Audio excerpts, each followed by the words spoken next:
Ipinahayag naman ng Cordillera PNP ang kanilang kompletong kahandaan sa pagsisiguro na magiging maayos, ligtas at mapayapa ang eleksyon ngayong araw sa buong rehiyon. Yan ang tinutukan ni Patrolwoman Jesly Sabado.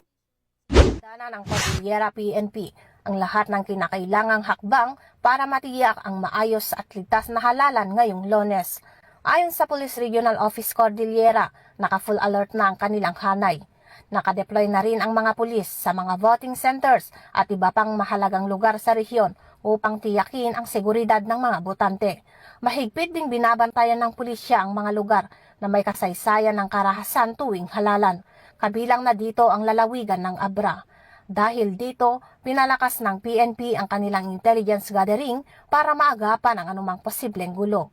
Kasama rin sa paghahanda ang koordinasyon ng PNP sa Armed Forces of the Philippines at Commission on Elections. Sa pamamagitan ng Joint Security Control Center, mas pinagtibay ang pagbabantay upang matiyak ang mapayapang botohan. Tiniyak ng Cordillera PNP na gagawin nila ang lahat upang mapanatili ang katahimikan at kaayusan sa buong rehiyon ngayong eleksyon.